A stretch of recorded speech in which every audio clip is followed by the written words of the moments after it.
So I just spent 20 minutes looking for this DVD all over my freaking house. I was not gonna start this review until I found this DVD, and we will get into it. Okay, so anyway, let's review Ninja III: The Domination.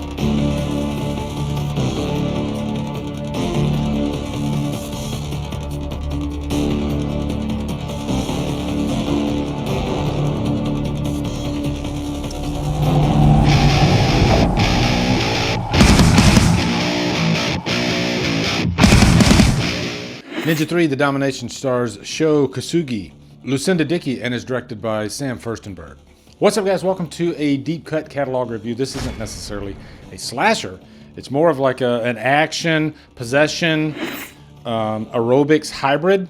This is Ninja III: The Domination. And if you know the studio behind this movie, then you completely understand the insanity behind this plot. This is Canon Films. And first off, big shout out to Christian from CHH.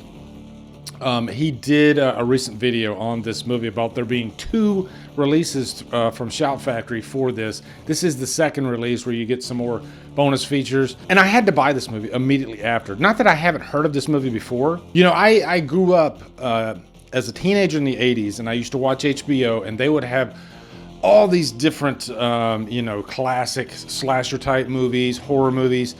But one movie that I constantly saw popping up in the schedule was Ninja III: The Domination. They played the movie all the time on HBO, and for some reason I just never bothered with it. And what's funny is I think it's because it's such a weird hybrid, because I do like action kung fu type movies, and of course I like horror and possession type movies. But for some reason, this one, I just could not get on board. I could not watch it for some reason. I don't know why. But then there's this documentary that comes out a few years ago called Electric Boogaloo, which is a play on the title of A Break Into Electric Boogaloo, which is such a wild subtitle of a movie that it's been used as a joke ever since then. You know, almost a stand-in. If you don't have a name for a part two of a movie, you just call it Electric Boogaloo. But this documentary is easily one of my all-time favorite documentaries because it's about Canon Films.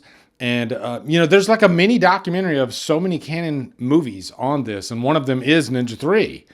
And I remember watching this a few years ago, and I kept thinking to myself, I need to go back and watch Ninja III. Okay, I need to finally put this to bed. And maybe one of the reasons is because I never saw Ninja 1 and 2, which the titles of those movies, I still, every time I try to think up the title of the movie, I know second one is like Revenge of the Ninja. Yeah, I got it now. And the first one's Enter the Ninja, Revenge of the Ninja, Ninja 3. It doesn't really roll off the tongue when you say all three of them together. But looking forward to diving into this review. Ninja III: The Domination is,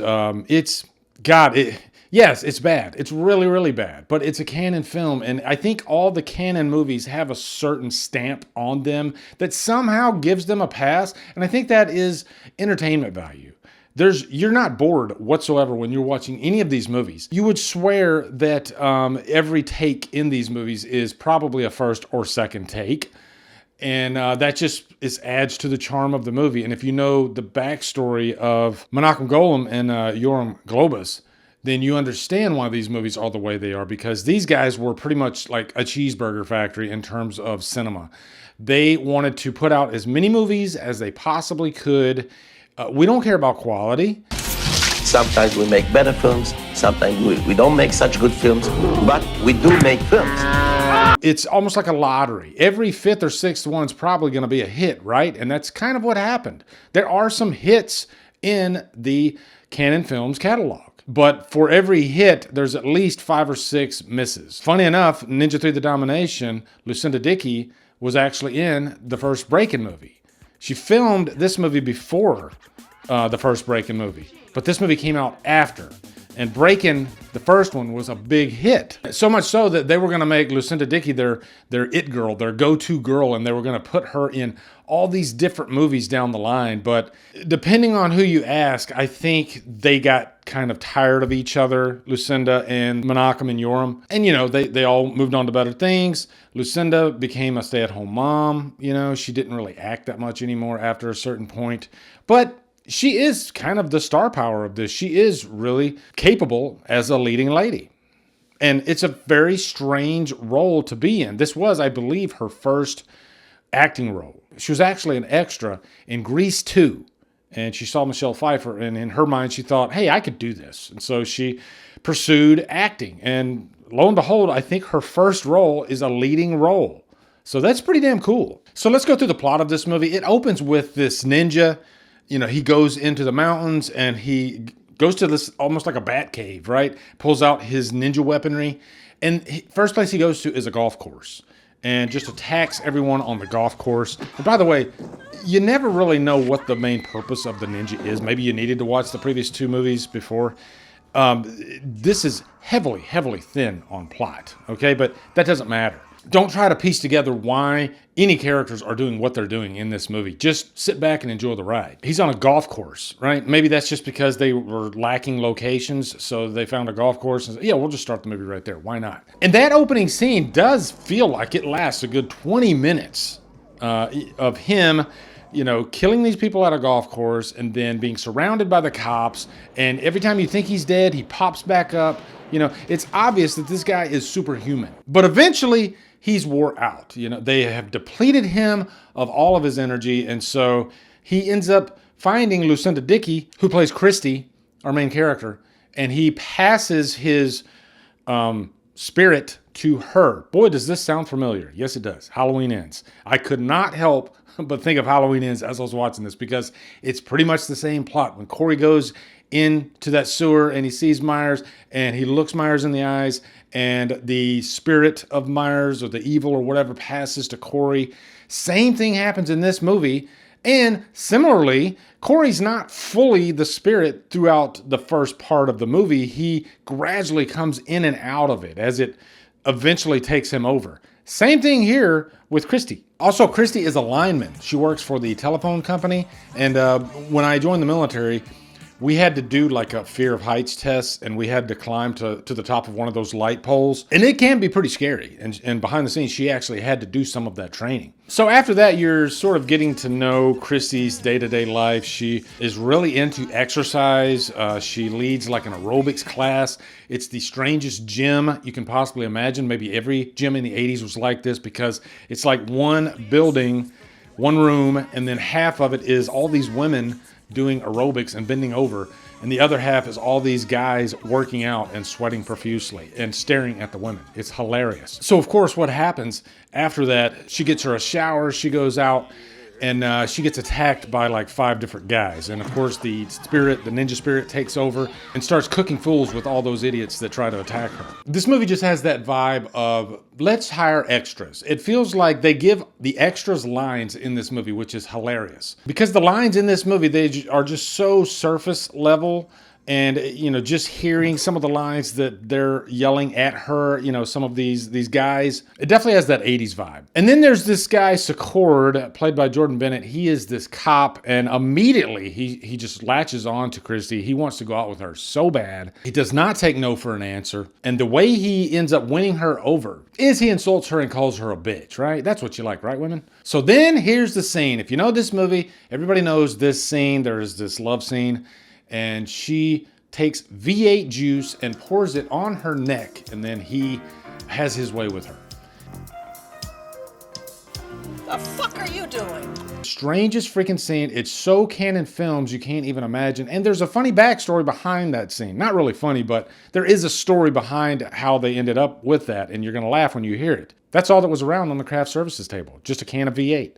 So they said, yeah, let's just take the V8 and just pour that on there, right? I think they were going to try something different, but they didn't want to send anybody out to get something. Let's just grab the V8, and they did that.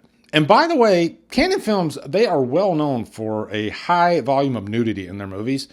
To my surprise, even though this movie does, you know, lean on the sex factor, I guess, there is zero nudity in this movie whatsoever. And sure, Lucinda Dickey, in her contract, she wasn't going to do nudity, but there are a lot of women in this movie, so I would have thought maybe there would be some, but no, there's not. And not that it's needed or anything.